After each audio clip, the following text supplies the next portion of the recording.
কিরে, মন খারাপ কেন? কিছু না। শুনলাম অবিদার সাথে নাকি তোর ব্রেকআপ হয়ে গেছে।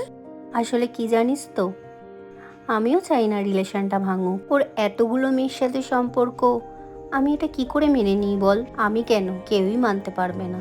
হ্যাঁ, তা ভালোই হয়েছে। এমনিও ছেলেটা খুব একটা ভালো না, সবাই বলে। আরে এসব নিয়ে মন খারাপ করিস না, তুই ওর থেকে অনেক ভালো কাউকে ডিজার্ভ করিস। কে ও? একটা ফালতু ছেলে।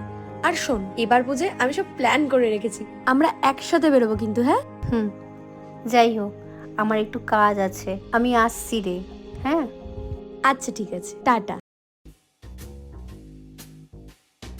হ্যালো প্রিয়া, জানিস তো রিয়ার যে ব্রেকআপ হয়ে গেছে? আর বলিস না, বলে নাকি সবই ওই অভিদারই দোষ। অভিদার মতো ছেলে হয় না আর ওর নামে দোষ দিচ্ছে। আসল কথা, মেয়েটাই তো ভালো না।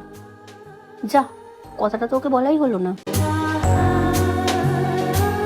আবার কি বলছে জানিস, আমাদের সাথে নাকি পুজোয় ঘুরতে যাবে। আমাদের খেয়ে দিয়ে কাজ নেই, ওর মতো কিপটেকে আমরা পুজোয় ঘুরতে নিয়ে যাব?